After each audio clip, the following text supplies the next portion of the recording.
You know, this post fight is not going to be popular, which I don't care about. I'm not here for a popularity contest. I'm not here to get likes. I'm not here to get subscribers. I'm here to say what I feel about whatever it is I want to talk about. And if you like it, you like it. If you don't, you don't. Oh well. If you're on the bandwagon, you're on the bandwagon. If you're not, you're not. You know, that's just the way it is on this channel. I don't go with public opinion. I don't follow the public narrative. I say what I feel, whatever that is. All right. Um, you know, I know the public is going to rave about what Errol Spence did tonight, and you know, I mean, they're gonna sing the guy's praises, man. Claim he's the best welterweight. Nobody wants to get in with him. Hell, some may even run Peterson down, man. Some might even say he quit. The fact of the matter is, man, Lamont Peterson should be commended for what he did tonight. What he did tonight was not the smart thing. If I was advising Lamont Peterson, I would have told him to hold on to his WBA championship, and I would have told him to only fight guys who are doing random blood and urine testing, whether it be through the Vada Clean Boxing Program, the Fair Boxing Program, or through UK anti-doping. Random year-round drug testing, as I've preached over and over. And I know some are gonna think that, I don't like Errol Spence. I'm hating on Errol Spence. Hell, some people might even still try to bring up Kell Brook. Whatever the case may be, man.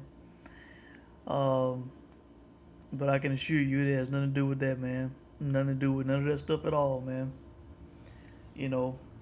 I'm saying what I feel, and I'm passionate about this shit.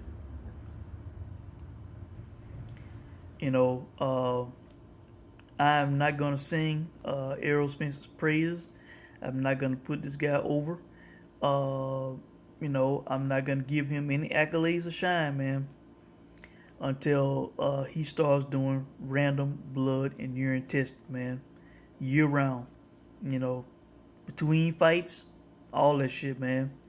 Not just this 8 weeks leading up to the fight. It's not happening, man. I'm not giving the guy props and praise for that shit, man. It's not happening here.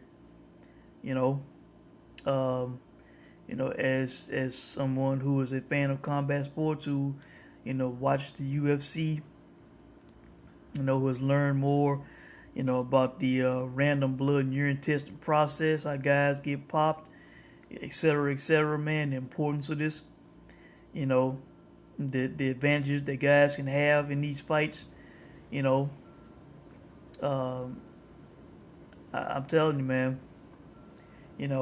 I'm watching this fight, man. I know people are probably, standing up cheering Spence on, and entertained by what he's doing to Lamont Peterson, man.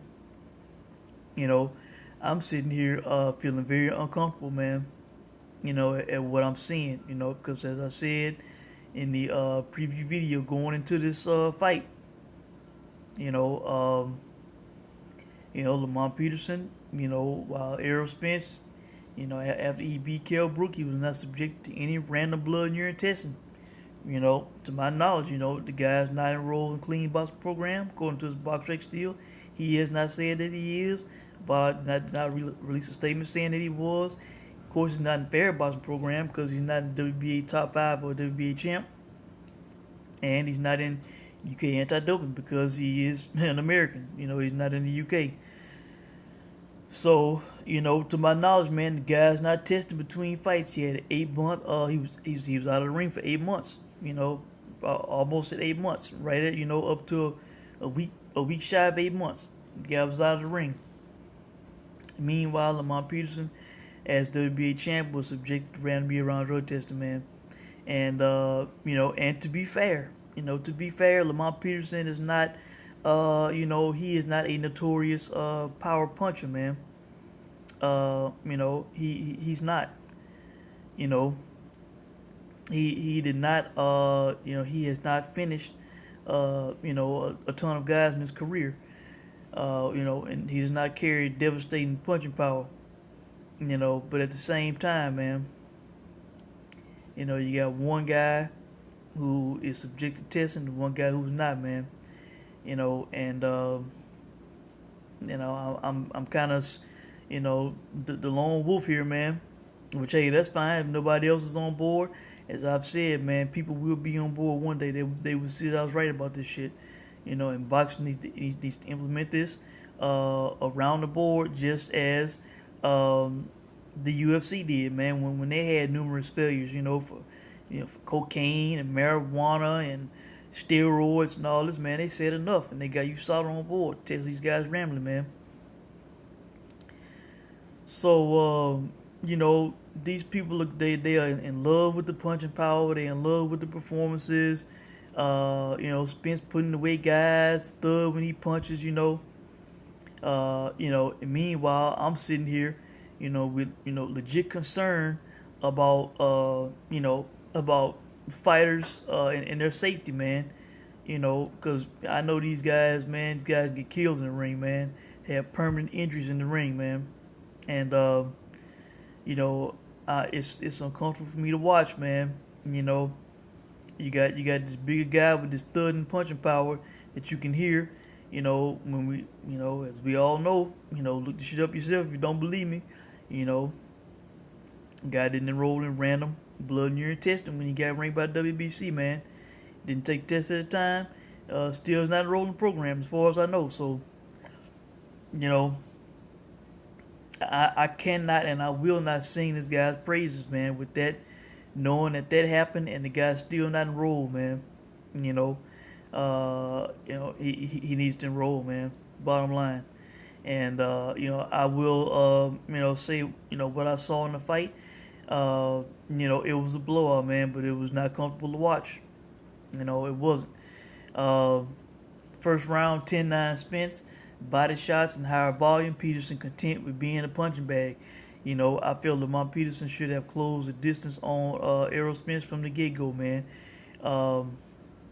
He did exactly what he should not have done. Stayed at perfect distance to get teed off on, let Spence dictate the pace, to get his perfect range on his punches, man. Either Lamont Peterson needed to be moving far away from that, or he needed to be up in Spence's chest. He needed to be up in this guy. And he just he just did the exact wrong thing in the fight. Round 2, 10-9 Spence continues to land body shots. Peterson taking too many body shots. Let his hands go a little more, landed a few up top. Round 3, 10-9 Spence. Spence landed more, but Peterson had his best round. Had Spence uncomfortable when landing, complained to the ref about behind the head punches and backing up. Hell, this may have been Peterson's most success and best round in the fight. He hit Spence a few times flush, and then Spence would want to wind to the ref, and Peterson was standing there waiting. Being a gentleman and a sportsman. Man, he should have dove on Spence, man. Those were clean shots. That shit was not behind the head. Those were clean shots. Nothing dirty about him at all. He should have kept going. He should have kept going. Round 4, 10-9 Spence. Peterson being a punching bag. Landed one good right up top. Round 5, 10-8 Spence. Peterson goes down. Peterson lands some counters after getting up. Clear power disadvantage.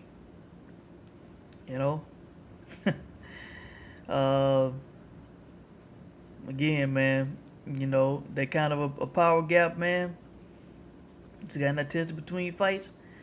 You know, I'm speaking out on the shit, man. I'm speaking out on it. And this video will be tweeted to Keith Thurman, Jeff Horn, Terrence Crawford, Danny Garcia, Sean Porter, man. You guys do not need to get in the ring with this guy. Until he is enrolled in some form of random year-round drug testing for a period of at least 6 months. At least 6 months, and then maybe sign on to fight this guy. Then he would be in for doing testing for 8 months or subject to it for 8 months. But this is do not do what Lamont Peterson did, man. Get in the ring with this guy. What Kell Brook did, get in the ring with this guy.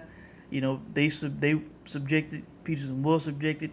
This guy was not, man. Blatantly ducked clean by his program, man, and did not test it between fights. Had an 8-month layoff. What was he doing between fights? Was he doing something between fights? And we don't know without tests, man, without testing. So, my stance, my position is not changing one bit. Hell, it just gets stronger, man. To the point to where I really don't even want to watch this guy fight, man. Because it just does not feel like like a fair fight, man. It just with the testing process, man. The shit's not fair, man. It's not. If that shit was going on in the UFC, it would be an outrage, man. An outrage. When you saw the testing, if you saw it was testing a lot of guys, and then 1-2 guys in the division not getting tested like that, man. Shit would not fly, bro. Would not fly. Round 6, 10-9 Spence. Round 7, 10-9 Spence.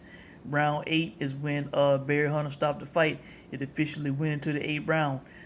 So when it came to the round props, I said the fight starts the 8th round. That barely happened. So if that was played, that was won. Peterson was done. He did not say that he was gonna quit, but if he wanted to continue to fight, he would have told him not to stop the fight. But once he was saying, that you can, it's up to you, make the call. That pretty much, that was pretty much it. That pretty much meant that he, his will was gone, man. And no shame in Barry Hunter stopping the fight. Lamont Peterson not continuing to fight, man, because I just feel the guy was at a disadvantage, man. With the testing process, man. Now, is Spence doing something? Was he doing something? I have no idea, man. There's no test to say that he was, man, but he's not doing the testing. So, these commentators and public, they so amazed and blown away with this shit, man. I just cannot get on board, man. He has to do the testing like all the guys he wants to fight, man. Do what those guys are doing, man. But until then, I'm encouraging those guys to not fight this guy. And hell, I'm tempted not even watch this guy fight, man, until he does the right thing. So, that's it, man. That's really all I gotta say, man. I know it's not gonna be a popular video, but I don't care. I'm not trying to be popular, man. I'm saying what I feel. I'm saying what it is, man. So, that's it. And you guys can comment, and I will check in with you guys soon, man. Thanks for watching.